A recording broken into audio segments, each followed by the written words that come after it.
ګرانو کتونکو علب خان شیرپو یم کیمرامین را سره یاسر خان دی. شپه ده په لار روانو پولیس والا لاس راکه او خپل جانچ پړتال یې وکړو او بیا تلګرام مخکې شو او خپل کیمرامین ته مې ویل چې ودرېږه چې اوس یو څو خبرې وکړو. هغوی خپله ډیوټي وکړه، اوس به موږ خپله ډیوټي وکړو. د دغه شپې دغه زموږ محافظان یقینا دې وخت کې د ترهګرۍ ښکار دي. چېرته چې خو پولیس لیدل کېږي نو په هغوی باندې ګزار کېږي او د شانه پې کېږي. او نن موږ یو ځای کې خبره کوله چې یاره د ماښام نه پس پولیس هغه په چوکۍ دننه وي، خو نه داسې نه ده. دا پریکټیکلي خبره کومه، زه د چا خوشامد نه کومه، ځکه چې دغه پولیس والا دغه پورسز والا دا زمونږ نوکران دي او زمونږ په ټکسونو دوی له تنخواګانې ورکوي. خو په دغې تکیلب نه کوو چې په داسې حالاتو کې هغه تلاشي والي یو پولیس والا ولاړي یا دوه او په دې رشکې نه څوک راشي ګزار پې وکړي. په موټر سایکل دا وګوره، دا په موټر سایکل باندې دوه کسه رالل، دا دوی پولیس والا ودرئ او خپله تلاشي یلي. نو دې کې هېڅ پته نه لګي د دوی هغه زه یم چې په چیک پوسټ باندې څونه پولیس خلکاران ومینه هغوی ته به زما دا خواست چې چېر وخت په اودس کې اوسئ. په دې موټر سایکل دغه ناوړې خلک هم کیدی شي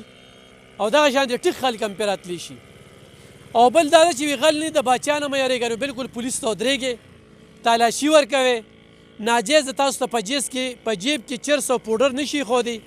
بل څه درته نه. خو دا تالاشي چې کومه ده دا زموږ د پیدې دپاره ده، زموږ د تحفظ دپاره ده. نو دا د چارسدي پولیس دي، ډي پي او چارسده محمد عارف صاحب او ورسره چې کوم دی نو ډي اس پي شب قدر تاج محمد خان چې کوم دی هغه هم په دې وخت کې هغه باقاعده په ګشت باندې وي. دا پولیس والا چې کوم دی خو دا ګاډې لټي دلته بل ریډي ولاړ دی، د هغه نظر چې کوم دی په دې پولیس والا باندې دی چې خدا نه خواسته داسې څه ونشي. نو خدای دې د دوی په حفاظتو کې دعاګویي ورله. خو پولیس والا ته مې دا خواست وي چې تاسو هم زمونږ وروڼه یې، زمونږ بچي یې، هم د دې معاشرې یې، څه د بل ځای نه نه یې راغلی. خو خلکو له عزت ورکړئ، ناجیز د چا سره ونه کړئ، ځکه چې مرد پسې بلکل شاته دی او دغه خلک راځي او په تاسو ګزار کوي او د شانه د باندې ګزار کوي. تاسو باید 200 چیک پوسټ قصه کتلې وه چې دوه پولیس والا ولاړ دي او یو راځي او چې څنګه د دې ګاډي نه کوشي نو بس په دې ځای اړوستی جوړوي نه. نو دا مې درته صرف د چیک پوسټ چې دا دې وخت کې په کوم چیک پوسټ باندې دوی ولاړ دي او دا ناکه یې کړې ده، نو دا ډېر اهم چیک پوسټ دی او په دې باندې به د خان سره هم لږې خبرې اترې کوو. السلام علیکم جی، څنګه حال جی؟ خیر دی خان؟ تیاره خو ده ډېره زیاته جي. خو د دې دپاره ستاسو څه تکنیک وي څنګه چې ما خبره وکړه لکه دا تاسو چې تالاشي کوئ نو څه وخت کوم اټک کیدی شي؟ بالکل چې دې کې څه شک نشته دی، خو زمونږ مجبورۍ دا دی چې نن سبا مردمشماري هم شروع ده او بیا دې ټیم کې ملګري کله واپسي وکړي نو داسې شکایات میلاو شوي دي. نو د افسرانو په حکم باندې دا ټیم موږ ناکهبندي کوو. هغه وایي چې دا ستاسو په خپل ډسپوزیبل ده، حالاتو ته ګوره، هغسې د ځان خیال هم ساتئ او خلکو سره هم ښه په خوش اخلاقي او لکه د عوامو عزت کوي په ښه طریقه میلاوي. او بیا خو ټوله شپه چوکۍ کې نو په دې باندې هم ستاسو څوکۍ وي؟ بالکل جی، زمونږ 24 غنټې دلته زمونږ سنتري ولاړي. هغه زمونږ ډیپلویمنټ افسرانو داسې کړی دی چې د هغې د شپې هم زمونږ دغه خیال ساتلی چې دوی به د شپې هم ډیوټي کوي، دوی چې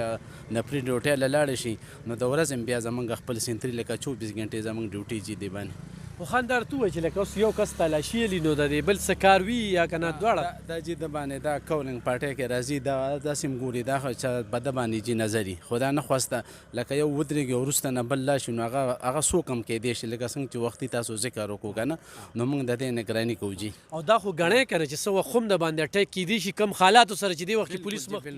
بالکل د هغې هېڅ پته نه لګي، سیکنډ جي دغه کیدی شي، هېڅ پته نه لګي. ګرانو کتونکو لږ وخت دپاره به سوچ وکړو. دا پولیس والا په دې تیاره کې ولاړ دي، موږ هم ورسره ولاړ یو. موږ دې وخت کې زه ولاړ یم ورسره خو یاره محسوسومه. د هغې غټه وجه دا ده چې څوک هم دې وخت کې راتلی شي.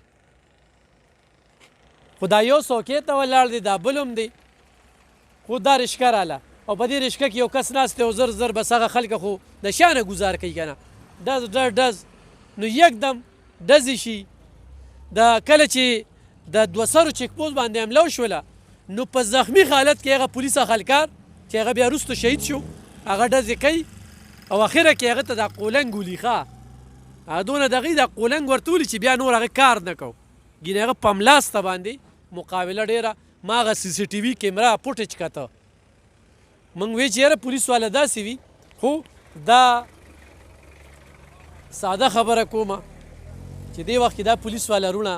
دوی دپاره کور کې هم دعاګانې کوي او دوی دې وخت کې چې ولاړ دي نو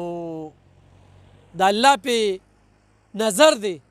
ګینې دا ټوپکې بچ کوي او دغه نفري ده ټوله ورځې مردم شماري وکړي هلته کې پولي وکړي چې څه ډیوټي وي واحد پولیس دي چې دا 40 ګنټې شپه ورځ د دوی ډیوټي وي ښه دوی 8 ګنټې نه ده چې 8 ګنټې به دا صاحب ودرېږي او بل به راشي نه دی به ولاړي او د دې نه پس چې دی دننه شي نو دی به بیا د دې چوکۍ حفاظت کوي نو دا احساس هم لږ ځان کې غواړي د پولیس والا بد خو موږ ځان ته مخې تږدو خو دې ته لږ نظر وکړو چې رښتیا راځي نو د روغو کلي روان کړي وي نو دا هسې مې ړو غوښتل چې زه په دې لار روان وم زه یې ودرولم ډېر ښه کار یې وکړو زمونږ چیک اپ یې وکړو او موږ سره غم هم شو ګینې ما نن هم په یو تقریر کې ویلي دي چې د 8 بجو نه پس چې کوم دی په 400 کې پاک آرمي والا ګشت کوي او پولیس والا چې کوم دی په سیټ دی خو زه د دې چیک پوسټ دا پولیس والا چې ما ولیدل دغه شانتې په صدریاب باندې دغه شانتې په ډیري زرداد باندې نو په هر چیک پوسټ باندې الحمدلله د شپې خو هم ولاړ وي او دا چیک پوسټ په داسې ځای کې دی چې نه دې خوا کورونه ښکاري نه دې خوا کورونه ښکاري دې خوا د پکې سیند دی پل دی انتخایي خطرناک دی خو نظر پې د الله دی زموږ دعاګانې ورسرې دي الله پاک دې د دوی مل شي دا هم ګڼو چې تنخوا اخلي دا هم ګڼو چې نوکري کوي خو چې ښه کار کوي نو ړم ورته دعا هم غواړي او دې وخت کې موږ د 400 نه چې ټول پښتونخوا پولیس وینو چې هغوی پسې مرګ بالکل شاته لګېدلی دی د هغې باوجود په دې تیاره کې په دې شپه کې بجلي نشته بجلي نشته د بیټرۍ په زور باندې ته یې نه دې قضیه کې پکار دلته کې بلپونه ملپونه وي نشته نو په ډېرو کمو وسایلو کې دوی هغه خپل کار کوي او بیا 40 ګنټې ډیوټي ډېره ګرانه ده تنخوا اخلي خو را 2 ګنټو به اخلي که نه د 6 ګنټو به اخلي د شپه ورځ ډیوټي کوي نو دا ډېر اضافي کار کوي نو الله دې دوی مل شي دا څو خبرې مې سره شریکولې مننه خوشحاله اوسئ